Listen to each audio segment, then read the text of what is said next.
So when we say feature engineering or feature selection, so why do we need to do feature selection, feature engineering? We mentioned this concept last time.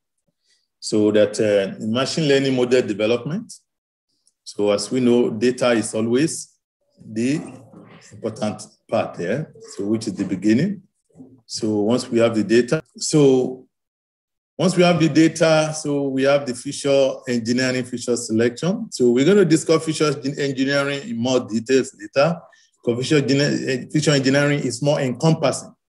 However, it is believed that feature selection is more straightforward and is part of feature engineering. So feature engineering is a very big concept. So it could involve creating new features, try to formulate one feature from other features, and so many other activities. However, feature selection means that I have like maybe 10 features, maybe in an application that we want to predict who is having diabetes or who might have diabetes or not. And I want to do this prediction using questionnaire. I want to ask questions from people, basic question. I don't want them to visit the clinic, and I want to diagnose them as having diabetes or not. Because personally, I find out that this kind of application is very, very much needed these days, because a lot of people, even though they have access to medical facility, but they are too busy to go and check themselves regularly. Meanwhile, we also have several people who don't have access to medical facility. And of recent, the World Health Organization actually declared that most of these diabetes now are even common in very poor environment. We have people who don't even think of medical checkup. As we say, in my dialect, they used to say, checkup. That it is when you are full already, so you are you have been able to cater for your food, which is the basic need of human being, one of the basic needs, then you can think of medical checkup. So several of these cases of recent have been reported that people will just get maybe crisis. Of course, the villager will say, oh, this is an attack. By the time they take the person to the clinic, they will realize that the sugar level is so high. So it means it's been suffering from diabetes, but unknowingly. So the idea is that, okay, can we really have a system that can predict if somebody is going to have diabetes or is already having diabetes without even visiting the clinic? So we came up with a couple of questions. So how many times do you urinate in the day? How many times do you urinate at night? So many other questions. Now let's say we have 10 questions. So 10 questions, if I have to ask 10 questions from someone, some people are so lazy, they say, oh, this is too much. 10 questions? I don't have time for this. This is one reason. So we might need to bring down these 10 questions to like 5. Can we select the best 5 questions that can successfully predict or identify somebody who's already suffering from diabetes unknowingly? So if I can reduce from 10 questions to 5 questions, what I have done is known as feature selection. I'm trying to select the feature. You don't just select 5 at random. No. There are procedures you have to take to be able to select the best 5. Because not all these 10 questions are contributing the same thing. Some questions there might, if I ignore them, maybe there's no issue. Now, so when you do that, and I'm able to come up, instead of 10, I now have 5 issues. So one advantage is that it's very easy for people to answer me and give me their responses to 5 questions because it takes lesser time.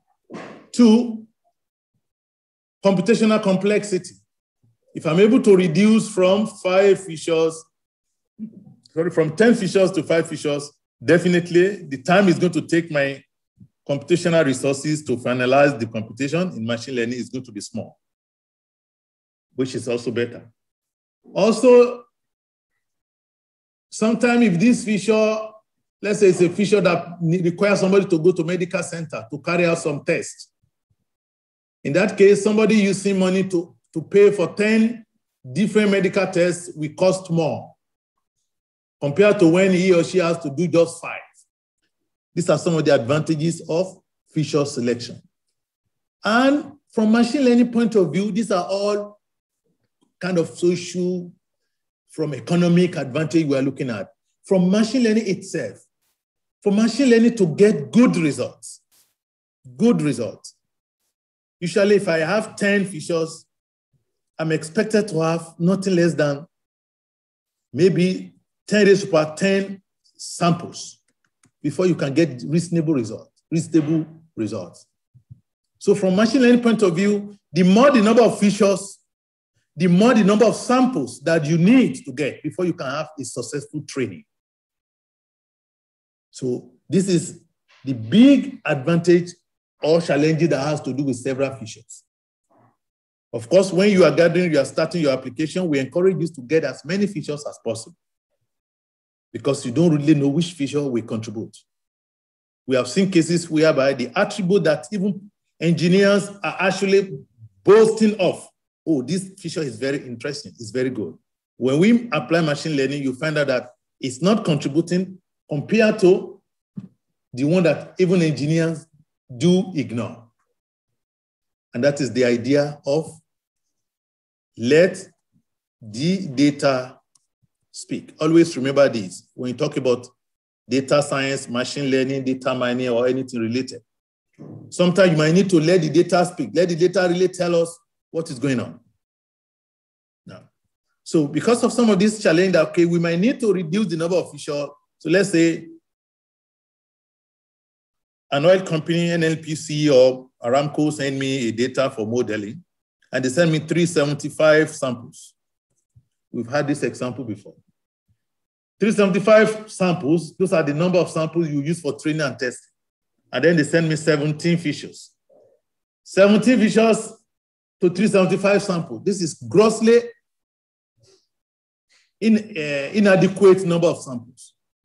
Because with 17 features, ideally, I should have 10 raised to the power 17 samples to be able to get reasonable results. 10 raised to the power 17 is the number of samples they were supposed to send to me. But here they sent me only 375. And when we got back to them, they said, no, this is the only thing we have. Then in that case, we don't have option. We have to find a way, because in most cases, for sure, 17 features will not be able to get good result with 375. Because the feature space is too big for these small samples to be able to cater for, as we are going to see shortly.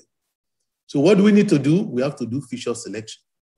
We now look into these 17 features and see, okay, which of them do we go for? See, that will produce the better result for us. It's like somebody wants to push a car, maybe a car broke down, they need to push it. There are 20 people pushing the car. Some of them will be resting on the car, not doing anything. Let's select 5 guys that are FT, that have the stamina. Let them do this work for us. Why are we wasting the time of 20 people without achieving the aim? And some people might even get wounded along the way. That is feature selection. So it is here in the machine learning modeling system. You do that. So sometimes it could be optional, the feature selection.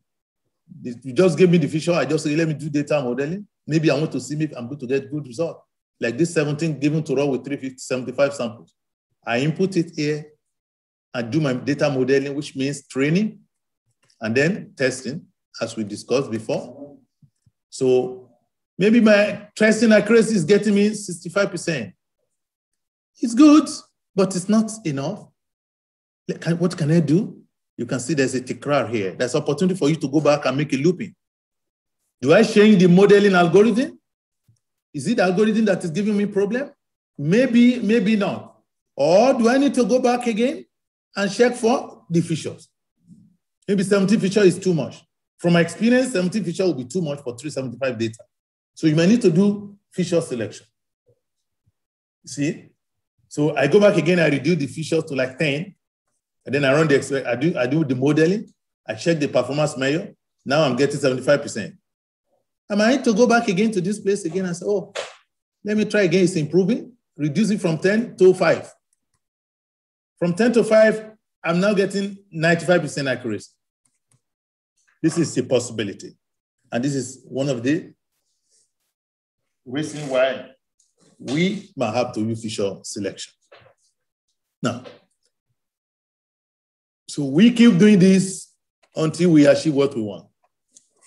So we said for feature engineering is the big science and art of extracting information from raw data. So sometimes you're given raw data that is not in the proper way. Feature engineering will do that for you. It is a process that transforms raw data into features that better represent the underlying problem. So the raw data are given to you, you now transfer it to become features. That is the engineering. That's why I say it's a bigger concept. But inside it, you can have feature selection. Now, so of recent, new concepts are coming up regarding feature selection, feature engineering. So sometimes you might need domain knowledge. You might need to consult the experts to tell you what are the attributes that are very important in your area so that we can consider it when we are gathering our data. The engineer will say this and that. But in addition to the domain knowledge expert, it is also encouraged that try to add other things as much as possible. Because sometimes the attribute that the domain experts are using, they are based on the present knowledge of the experts. There could be some other attribute that they are actually ignoring. And we have seen that in our real-life application of machine learning, where a drilling engineer identified like 3 attributes that are very, very important. He said these 2 are not important. But by the time we investigated, we found out that if we pick one of the one he identified as not being important, bring it into those he said are important, we can actually reduce the feature to only 2 and get very excellent results. So that is the power of feature engineering or feature selection, as we may say. Of recent, some of the latest in the area of feature engineering, where you have deep feature synthesis. So whereby feature selection is being made in such a way that it's taken to higher level, whereby, for example, deep learning, one of the uniqueness of deep learning, which we are going to cover later on, inshallah, is deep learning has the capability of automatically selecting features from your images or videos, as the case may be. In this case, you don't need human intervention to come and help you to extract the feature and then transform it. But for classical machine learning, we need human being. Let's say I want to identify Arabic letters now. So I will ask several people to write their Arabic letter, write your own, write your bar in different way. We get several bars from different people, and then we take the picture and we try to extract information from them. Count the number of pixels, manually extracting them. So this is going to maybe 25, this is 24, number of pixels. We can depend on the kind of feature extraction method you want to use. So this number is what we are going to transfer to machine learning. But with deep learning, we can bypass this manual process by just giving that particular image directly to deep learning. Deep learning algorithm have that capability to extract it automatically. So feature engineering are trying to take advantage of these latest technologies, which I said we're going to discuss, inshallah, later on. However, the one we're revising is the feature selection per se. It is the idea of where do we focus our attention on? Because sometimes you might have 17 features. So does it mean all these 17 features are necessary? Considering some of the advantages I just mentioned to you, the computational complexity, the time it's going to take you to collect these features if they are huge, and so many other things that we have discussed in our elaborate lecture on feature selection. For the sake of people joining for the first time, we already described feature selection in detail in our previous lessons. This is just a kind of a revision to refresh our brain after coming back from Ramadan break.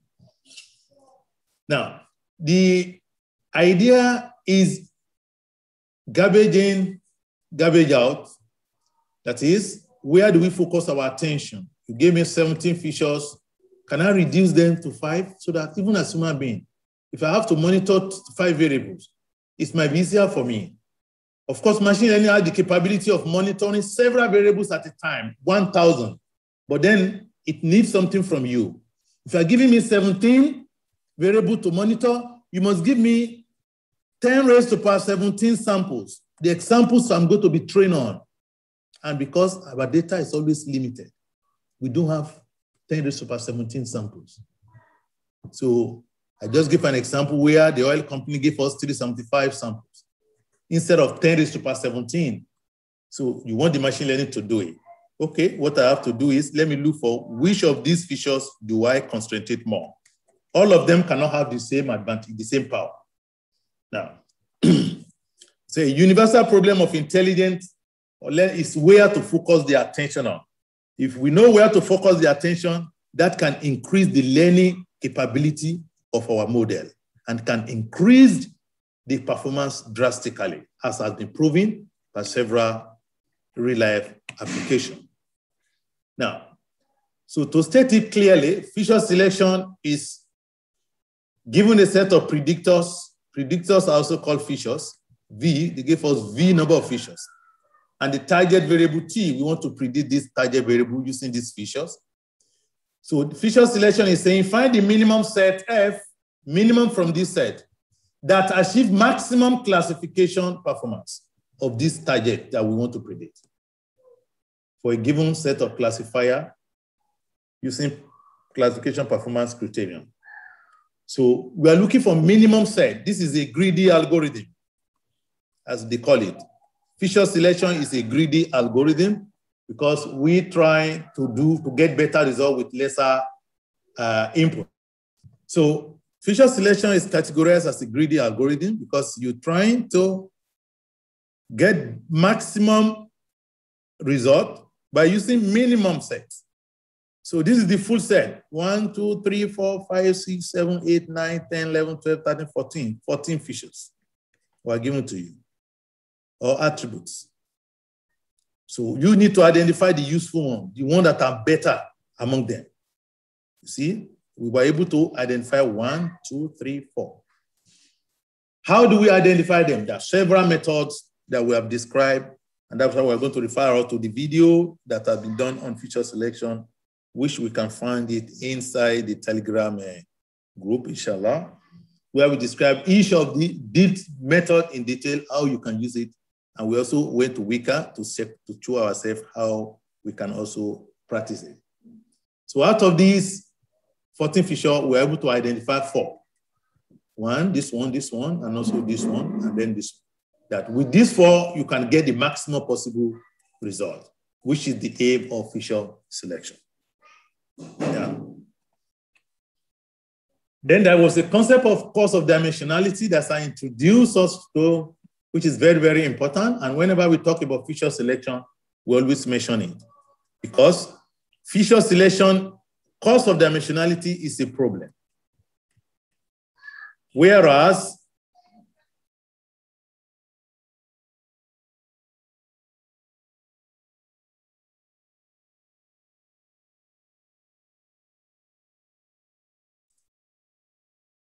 so cost of dimensionality is the problem, whereas feature selection is the solution to the problem. Now, how does it? In cost of dimensionality, we say that the required number of samples to achieve the same accuracy grows exponentially with the number of variables. So this is demonstrated here. So if I have one variable, see, this is the accuracy, classification performance. As I had second variable, it's increasing. See, a time is coming as you keep increasing the number of variables or number of features, the performance goes down. You see, this is called cost of dimensionality. You add the first variable, only one variable here, one variable, 2, up to 3. You can see it increase. Starting from 3 variable also, it starts coming down. So by the time we have like 17 here, 17, you can see the performance is very down. This is called cost of dimensionality. It means the more the number of features, the more the trouble you are going to have in getting accurate result, which is kind of opposing what we call natural instinct or what we say. Because more features, ordinarily, more features means more information. More information. So if I want to describe a concept, the more features I have about that concept, the more the information at my disposal. Then why am I saying that more information is a trouble? For machine learning, that is why we call it cost of dimensionality. the liner of dimensionality. That is, the more the dimension in terms of features, the more trouble you are getting into. And how is it so? I show us practically. In practice, sometimes number of training example is fixed because the number of training example is fixed, like 375 sent to us. Give us more, they say, no, it's not, we don't have. So therefore, the classifier performance will degrade for a large number of features. Because for every feature, we expect 10 to the power n number of samples. So when I have one feature, I'm looking for 10 to the power 1. When I have two features, I'm looking to 10 to the power 2 samples. But then the number in reality is always fixed. And here is the way for you to see it. Let's look at this hypothetical example of cost of dimensionality. See, when you train a model, we have here only one variable. There's only one variable, x1. I hope they don't be this variable, features, attributes, they are all the same thing. So we use each of them interchangeably. Now, there's a problem here. We want to classify as positive or negative example. So we have only 10 samples. 1, 2, 3, 4, 5, 6, 7, 8, 9, 10. Only 10 samples were given to us. But by the virtue of the fact that we have only one variable, so the training space is divided into 10 samples. Luckily, as we have it, this is 1, 2, 3, 4, 5, 6, 7, 8, 9, 10. So each sample is representing one block here. So this is 10 raised to the power 1 for one feature, x1, only x1. So if I want, when I train my model, let's say I have this kind of situation, if a new sample is coming and falls here, I will know that this sample belongs to this class. If it falls to this line, I would, okay, anybody here belongs to this class. So this is why our accuracy might be good at this level. When I increase the number of features, my feature now become 2, x1 and x2. Unfortunately, for x1 and x2, I'm supposed to get 10 raised to the power 2 samples, which is 100. You count this whole 1, 2, 3, 4, 5, 6, 10 times 10. I'm supposed to get 100. But unfortunately, I'm having only 10. The same 10 is still fixed. Now, how do we want machine learning now to perform when you have two variables with 100 spaces ordinarily that should be fixed with samples, but we have only 10? So in that case, there's a limitation. So if a new sample falls here, the system, let's say a new sample falls here, there's nothing here. Look at them, empty. If you fall to this place, then we know that, okay, you belong to this place. If you fall to this place, you belong to this place. Those holes that has no representative samples, they are potential confusing system for our machine learning trained model. This is called cost of dimensionality. See, as the dimension increases from 1 dimension to 2 dimensions, we need more data to be able to fill the learning space, but it's not available. Now, let's even increase it from 2 to 3. We have increased it from 1, 2, 3. And we still have fixed number of samples, only 10 given to us. Ideally, we should be getting 10 raised to the power 3 samples for x1, x2, x3. For 3 variables, we have to get 10 raised to the power 3, which is 1,000. But then we have 10. So look at how many spaces that have no representative values. So for sure, this kind of accuracy is going to go down. This is what we call cost of dimensionality. It means that for every single increment in the number of features, we have increased feature, here it was 1 feature. We increased the feature by 1, just by only 1, from 1 to 2, just 1 increment. But rather, the number of feature samples we need increased by 2, by exponential value. That was the definition we gave. That the required number of samples to achieve the same accuracy grows exponentially with the number of variables. So for every single number of variables added, you need an exponential growth. And for the mathematician here, they can bail us out. They know that one of the most complicated growths to model is exponential growth because it's increased by power, which is very difficult to satisfy it computationally. Now, so when we have 3 variables, we can see what it has done. So we need 10 raised to the power 3, which is not available. We only have 375 samples. So when you have this kind of cost of dimensionality, we don't have option but to go for Fisher selection. So we have to go for Fisher selection. Like when they gave me 70 samples from the oil company and with 17 fishers. 17 fishers with 375 samples. The moment I know that I need to do Fisher selection for this, for sure. There's no way, especially it was a regression problem. No way 70 Fisher will be able to scale up to these very few samples. Because ideally we have to get 10 raised to the power 17 if we follow the rule of machine learning, but it's not available. So we will use Fisher selection to solve the problem. So that's why we say why Fisher selection is important. We say it may improve performance of classification algorithm. Classification algorithm may not scale up to the size of the full Fisher set, either in sample or time. Also, time complexity is there. It allows us better understand the domain.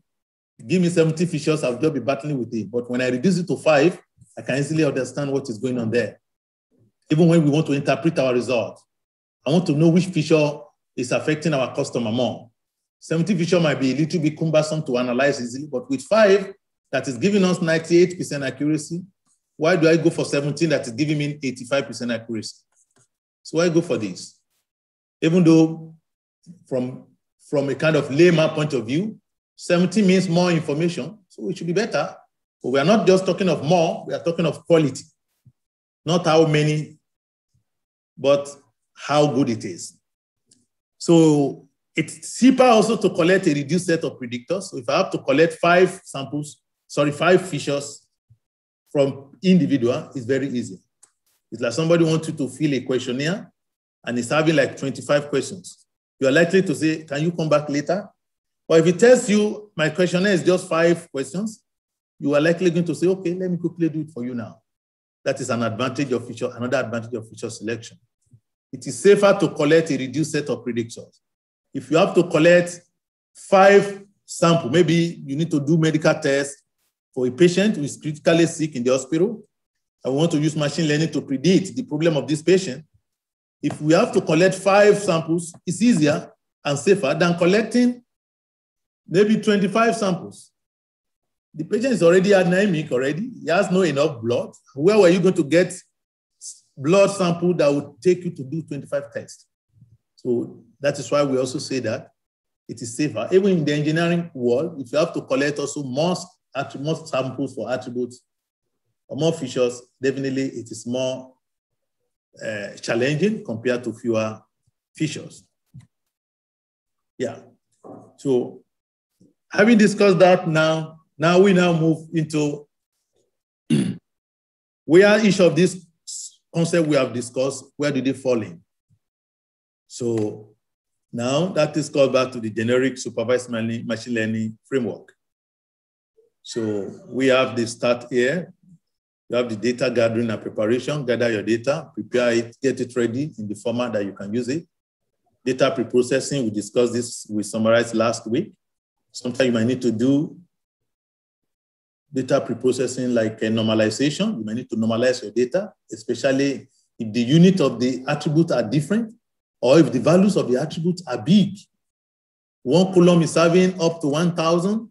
Another column is only full of 0.1, 0.2, 0.3. This kind of thing can affect machine learning modeling. So we do kind of normalization for this kind of sample so that every value is converted to between 0 and 1 or any other type of normalization you want to use. So sometime other preprocessing, you might need to detect the missing value and treat them. Try to correct the missing value and try to see how can you make it. You try, this is what we do at the data preprocessing stage.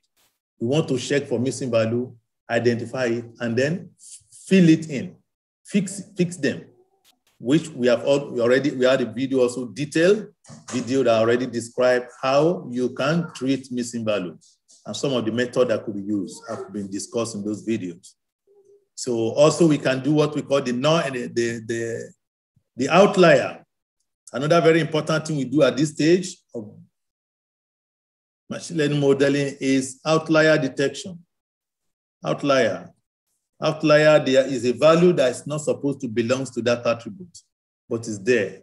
Like you are modeling the age of your student in class, in an undergraduate class, where you expect the ages to be 20, 25, 24, 23. And suddenly I got one age, 22. So definitely this is an outlier. You cannot have 122 years old student in an undergraduate class, at least where based on some of the rules there.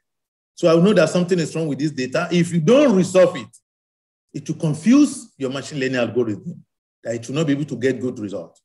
And I know it happened in the laboratory sometimes, maybe in the course of trying to enter the data, somebody wanted to write 22, but the hand pressed 1 mistakenly. So we have to detect and solve this kind of problem. This is what we do at this stage of data preprocessing. So also feature selection also is considered to come also during data preprocessing. However, we say feature selection is optional at the beginning. So you can just use all the features. Use all the features and try to see if you get good result. If your result is not good, then go back again and then reduce the number of features and try to see. Because it's always good when you want to use feature selection, it's always good to first of all run the experiment using the complete feature so that you can see what you are getting. Okay, I use the complete 17 features and I'm getting 75% accuracy. Now I try to do feature selection. I spent some time to use feature selection and I'm getting like, mashallah, 87% accuracy. That's a good improvement.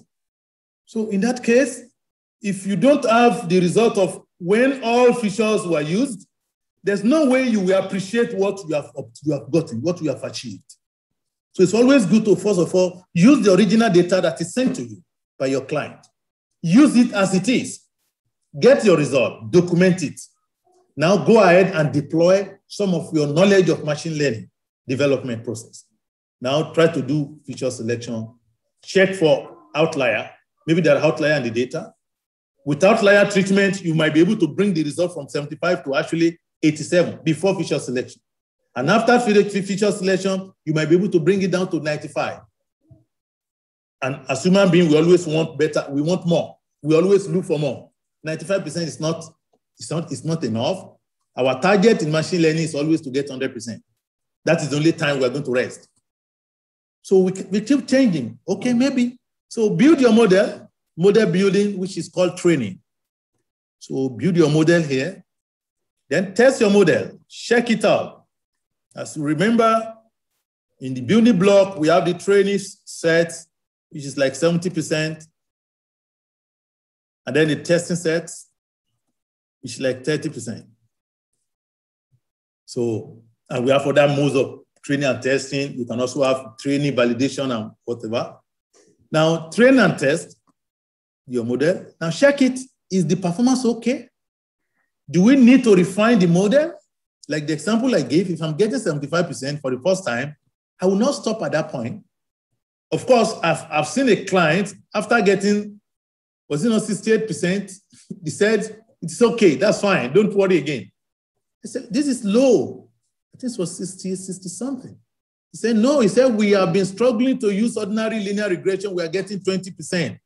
That 65 is to be celebrated. I said, but I can get more. I said, but later, we'll do it later, but we are okay with this. There are feeds like that. Now, even getting 65% prediction accuracy is a great success for them. You see?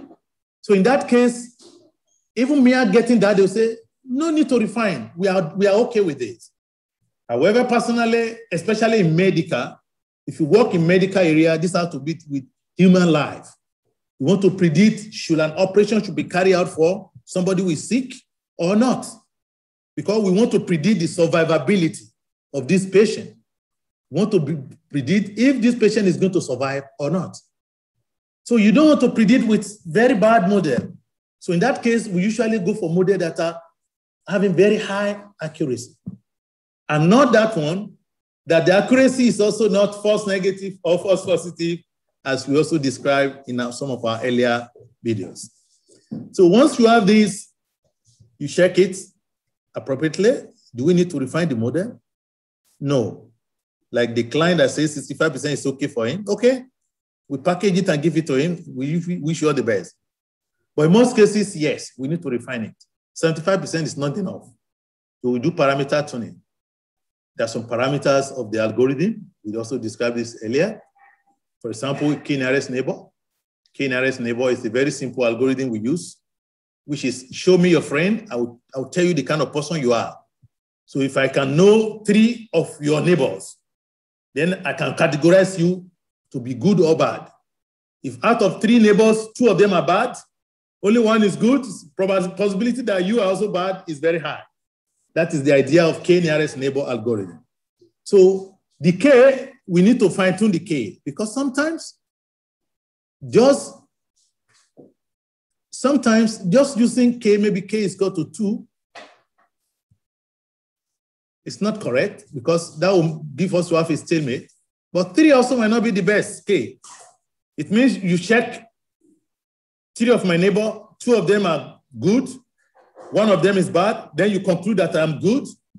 Maybe it's not a good model. So we check for, okay, let's check 3, let's check 7, let's check 5, let's check 9. We keep doing that until we got the best accuracy. In medicine, we got 100%. We can celebrate.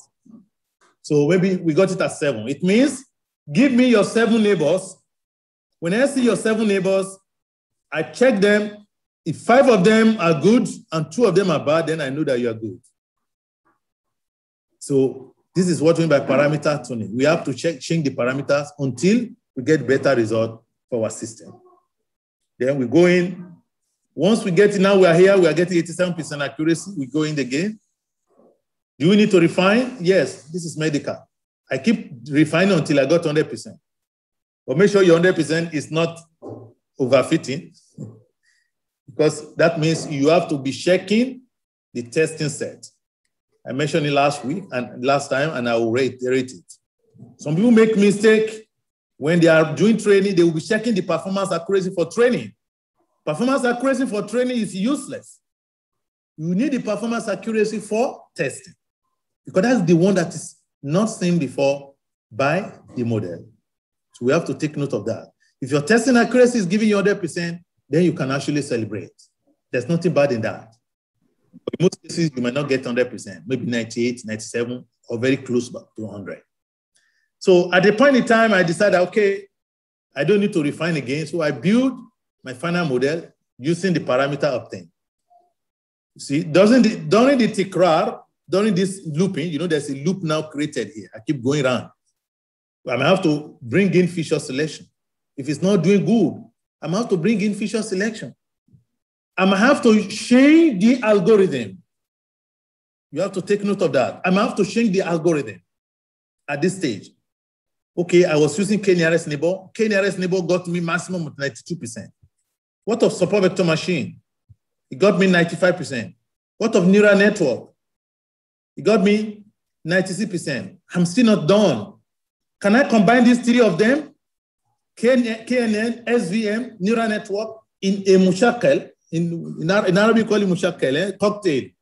Mix it together. Can I mix them together, 3 of them? Let them decide for me.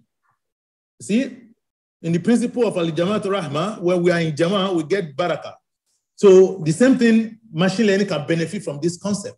So I will train 3 neural networks, 5 support vector machine, 7 k-nearest neighbor. And I make all of them to predict for me, and they can vote to select the best result. This is one of the methods I told us before we are getting there that we are going to discuss. We call it ensemble technique. Because sometimes, even if you change the number of features, if you change the algorithm, you do pre-processing, you do normalization, some data sets are just bad. You will not get good results. In that case, we move further and start exploring other like ensemble or what we call hybrid modeling, in which case we try to take advantage of several algorithms at the same time. And we're going to demonstrate for us why such systems do work better than individual systems. So once you are done with the model, then you can now validate your model. So someone asked last week, I think that was Dr. Ahmad. So you can see here we have model training here and testing, and then we have model validation.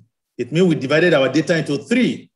We use 70% for training, 15% for testing, and another 15% has been kept for validation. So after all this going round and round and round, we kept something hidden that, okay, we are going to use it to test you finally. This is okay. However, if your data is too small, dividing it into two, it's also fine. You just only have training and testing. Yeah. And then you also have the cross-validation option, which also we already discussed. Now, so once you do model validation, then you have the prediction using the model. You can now deploy it to the real-life problem solving, give it to your client. If your client also has more data, you can bring it in, which we call it production testing. Do as many validation with them. Bring in your own data. I mentioned it last week. Some clients, when you develop model for them, using the data they send to you, they don't trust your model. They said, we gave you this data. Even though we never expose our model to testing set and training and validation set. We only expose our model to the training set. But some will not believe. They will say, okay, we will give you a new sample. That is fine. Get their new sample. If you are sure of what you have developed, there should be no problem. But however, pay attention to it that if it gives you data from a different well, see, I have to clarify this. In oil and gas, for example, you have well one. You have data from well one. You train and test with well one, and now they gave you well two for prediction. You have to know that you might likely fail. Because what you are trying to do is called heterogeneous data prediction system. Heterogeneous data is a very difficult modeling task to carry out. See, it means the underlying characteristics of the data set is different. So there has to be unified system. If you have to do heterogeneous modeling, then it's better for you to have well one, well two, well three. Combine well one and well two for training and use well three for testing. Or you mix all of them together. Well one, well two, well three, mix them together, divide it into two, 70% training, 30% testing. So that your model has seen some little part of well one, well two, well three. However, for somebody to ask you to train using well one and well two, and it's going to give you well three for testing, it's very challenging to have accurate results, except if the wells are closely related in property. And no one can guarantee this. So these are some loopholes, potholes that people could fall into in the course of developing their machine learning algorithm that I usually try to point out. I hope you are following me? Yes. Okay. Yes. Okay, now, okay, somebody Mubarak raised hand, eh? You have a question?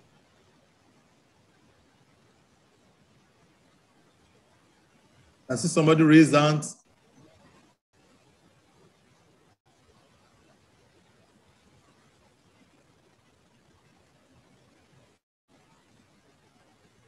Yeah. Hussein, you can. Yeah, Assalamu alaikum. Yeah, this last statement is a bit scary for people like me. Okay. Yeah, because actually well three is usually something we don't know. That's a new area that we're trying to, it's a new frontier we're trying to understand. Yeah. So we need to build a model ahead.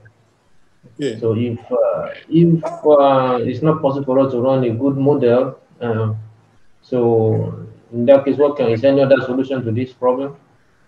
Okay. Thank you very much for the nice question, Dr. Maruf. Yeah.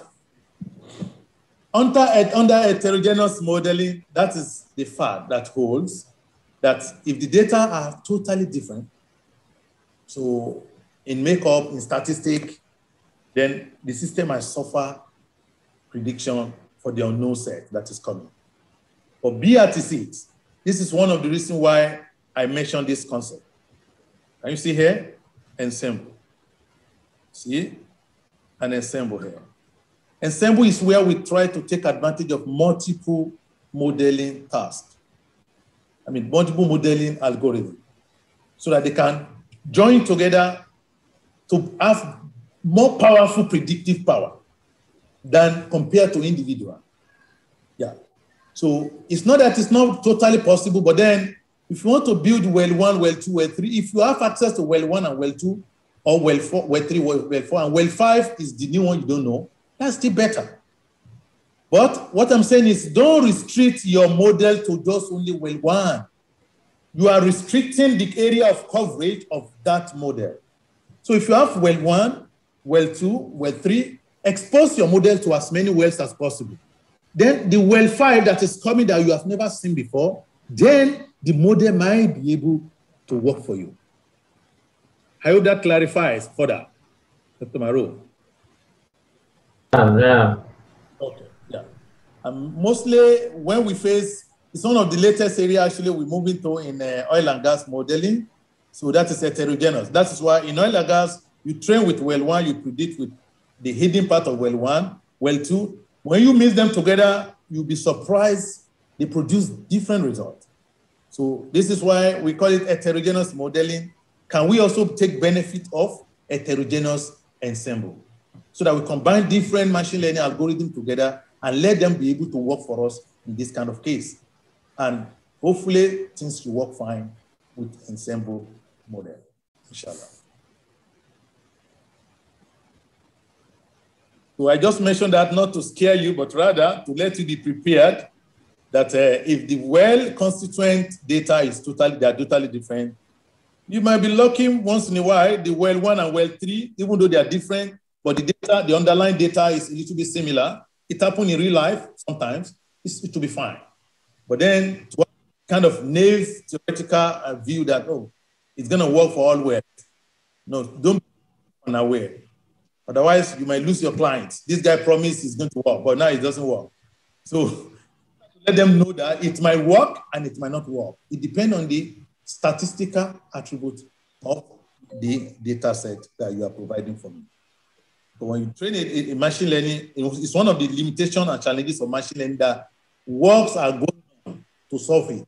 And that is machine learning work on data set that it has seen before or something similar to it.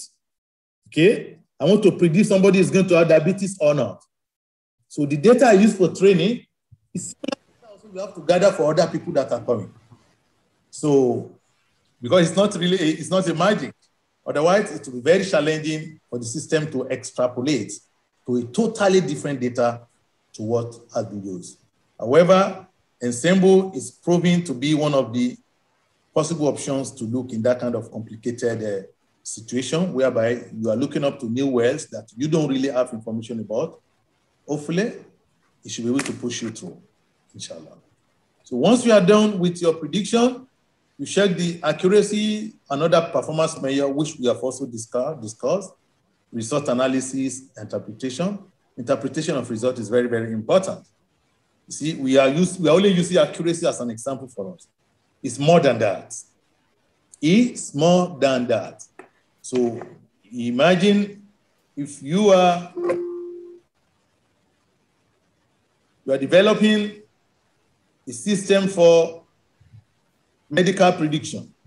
There we have what we call false positive, and false negative. These are the mistakes. These are the mistakes we don't want. See, we have true positive, and then true negative. These are the correct prediction we want. He predicted yes as yes. He predicted no as no. But here, false positive is predicting no to be yes. False negative is predicting yes to be no. It means somebody is not sick, but the machine learning is predicting that person to be sick. In medicine, this is a mistake that we can manage. We don't want it, but we can manage it. It's manageable. The one we don't want in medical is this one. Somebody is sick, you are saying it's not sick. So it means if your algorithm is predicting with 98% accuracy, but the mistake it's making is this guy. He's saying somebody who is sick, he's saying it's not sick, because that guy will go home and develop complication, and anything could happen. And you have another model that is 97%, but the mistakes are coming from this one that is manageable. Somebody who is not sick is saying he's sick. That guy will go to clinic, they will do second checking, they will say, oh, you are not sick, everything is fine. It was a mistake. This is still good.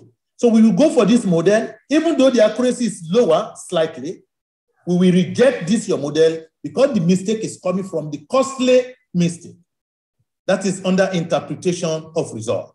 Some mistakes are more costlier compared to some other mistakes. But if we go to production, like production in companies, the opposite is going to be the case. False positive is what they don't want. They want false negative. Like if SABIC produce a product, before they send it to the customer, they want to check, is it good or not good? That's the machine learning algorithm that does that for them. The model predicts it is good, but it is not good actually. That is false positive. So what is welcome, a mistake that is welcome in medicine is no to production companies, because it will make them to send faulty product to their customer, and the customer will take them to Customer Protection Agency. So you can now see that that is why result interpretation is very important. You can get the same accuracy. In one, we say we are welcoming this. In another one, we say, no, we don't want this. We want this guy, even though it is lesser. That is where you do real-life interpretation of your result. Inshallah, we're going to discuss more about it later, and inshallah, there will be video on that.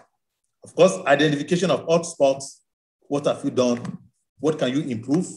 You can note it down, especially for researchers. I know most people on this in this class are mostly research students, professors, and also people undergoing their postgraduate studies or few undergraduates also. So you want to identify what are the hotspots, what are the possible future things that you can do. Because there's always opportunity to improve something further. Even though I've gotten 99% accuracy, but I'm getting it using 7 features. To me, I still consider 7 features more. Maybe in future, I want to look at it. Can I reduce this feature to like 3 and still get 97? I'm getting 97% with 7. Can I get 97% with 3? So that could be future work that I want to look at. So these are some of the things we have to take note after doing our modeling. So we've seen this, that once we start our modeling, feature selection, feature engineering, data modeling, after the performance measure, there are lots of possibilities. You might go back to data modeling, change the algorithm, make it to become ensemble, make it to become hybrid. Maybe you just need to change the algorithm concept totally, neural network, k-narrative, keep playing with them. Or don't stop at this point. Go back to feature, work on your feature selection. Maybe your feature is even bad. Go back to feature engineering, produce new features. Or you just need to go back to data preparation. You see, clean your data, clean it of dirtiness, some noise. Sometimes you have noise in your data, we clean it up. We have missing data, we clean it up. Or sometimes we have what we call the outlier. We try to clean it of outlier. So this is the performance measure that will be determined. If the performance measure is not good enough, you want to see improvement. How can you see improvement? Either you go back to preparation or pre-processing, feature engineering or feature selection, data modeling itself. These are some of, you have to keep going round and round until you achieve your aim of the system. So this is what we're going to have on feature selection for the week, inshallah. Of course, we've discussed this also earlier. Now it's time for you, like I told us last time, I really encourage us as individuals to pick up interesting areas that you like and try to apply some of the concepts you have learned. Machine learning is really better understood by practice, through practice. I mean, as you learn, try to practice what you have learned. So these are some of the successful application areas you can look into, your own area of specialization, engineering, chemical engineering, and so on and so forth. In speech recognition, computer vision, biosurveillance, identify disease outbreak. This area, not many people are working here, but people might be interested. So we want to detect that there will be a disease outbreak before it actually starts. So just like we predict there's going to be rain before rain comes, and sometimes it happens. So the same way biosurveillance can assist. Autonomous driving as another area, a lot of challenges coming up, security aspect of it, empirical sciences, the chemistry people, the biology, biochemistry, and so many things. Some of those things we do in the laboratory that we spend several weeks. You can use machine learning actually to predict some of these values so that you don't really need, once you get enough data in the past, you don't need to always go to the lab and spend so much time. You can predict with reliable sense of accuracy. So social networking. So gone are the days that government want to have an opinion about something. They send off questionnaire for you to check and fill. But these days, no. They just need to go to social media, go to Twitter. We call it sentiment analysis. The government can get the opinion of citizens on any issue by analyzing the Twitter or Facebook or whatever social media handle of the citizen directly. This is called social network modeling. So debugging and your favorite areas.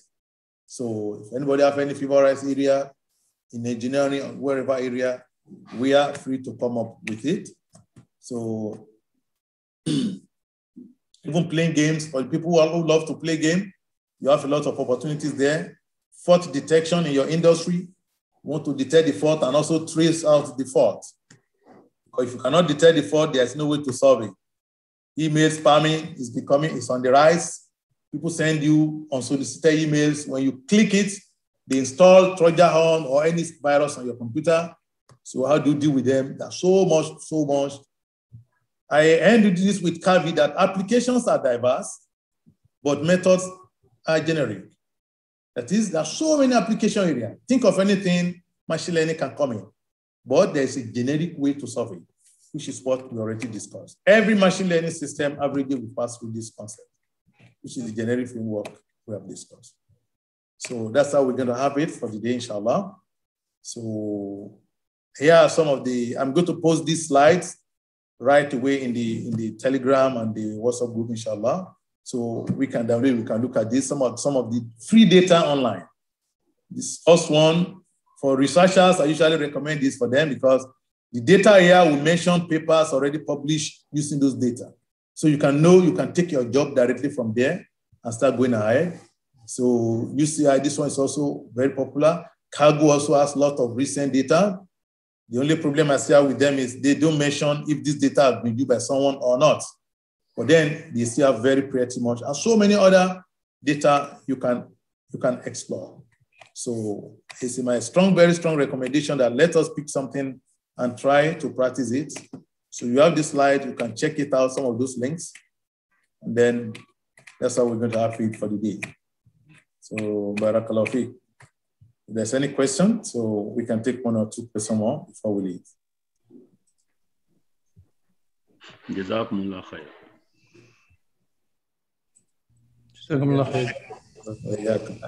Just one question. This is Blue Dot. It's predicted COVID-19. It's a startup, so that COVID-19 is going to happen before everybody else.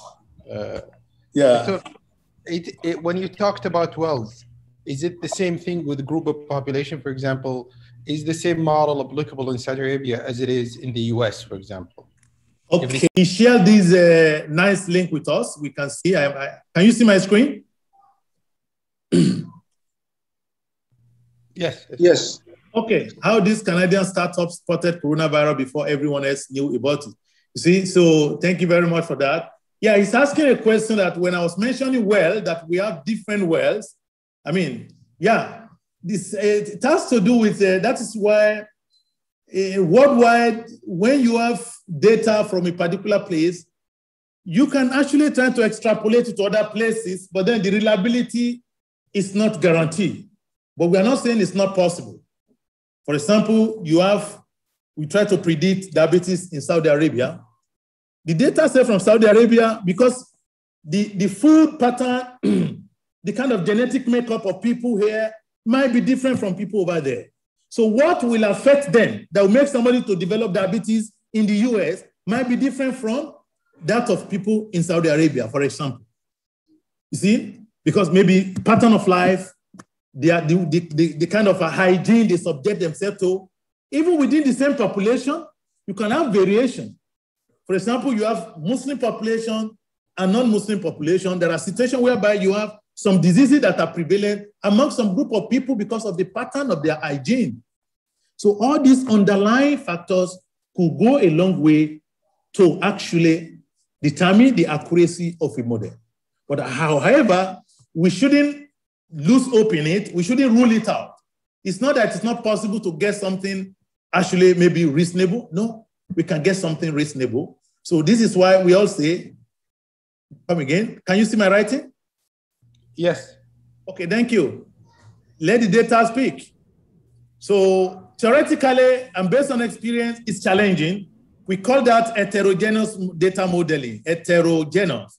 You are using data from different backgrounds to model. If you give me data from, some data from America, from Saudi, I mix it together to train my model, then I can be hopeful that that data will predict well on either Saudi or the US or any other country. However, if the data is restricted to only one country, we can try it. There's no harm in trying, but then the possibility of it working might be lower compared to when we have different mixed data at the training stage. However, one thing that is exposed is if you can train it on so many data from one country, still that will not guarantee super accuracy. If, for example, I train a system of diabetes, I train it on country A now. And I predict it on other people from country A, I might be getting 95% accuracy. But now you brought in for me people from country B on the same train model. This is model M. The same model M on country number B might be getting us maybe 65% accuracy. So it doesn't mean that it's not going to work. Maybe it's going to be 0%, but then the accuracy will definitely not be as superb as the one where we train it upon. I hope that clarifies, Dr. and some other members. In the absence of no other question, inshallah, next week, bismillah, we are going to continue. I want to know maybe is it possible in Weka software to be able to combine this algorithm like SBM, ANN, to combine them together? Yeah, it's very simple there. I'm going to show us, inshallah, bismillah. Yeah. Okay. Yeah. Thank you for the question. Yeah, it's easier and straightforward. So, yeah, bismillah. Thank you very much. Yeah, so let us try as much as possible, everybody. So try to implement some of the two we've learned so far. So our guy is always there for us. I deliberately selected that one. So don't want him to bother you with, because like I mentioned before, yeah, machine learning is different from programming. Anybody can use machine learning successfully with some of the packages like Weka that you can see. But however, if I have to keep you on Python for the beginning, I know maybe half of the class will lose interest because of the programming. So it's like learning two things simultaneously. So once you know it very well, using this kind of package, then I want to believe that will increase your benefit. And then later on, people who are really interested in programming, they can move further to the next stage whereby we're going to be looking at Python and some other programming areas to look for. But the good thing is with your Weka, Orange, and some of these other packages I recommended, you can do any modeling. You can do ensembles, even faster with lots of opportunities, inshallah.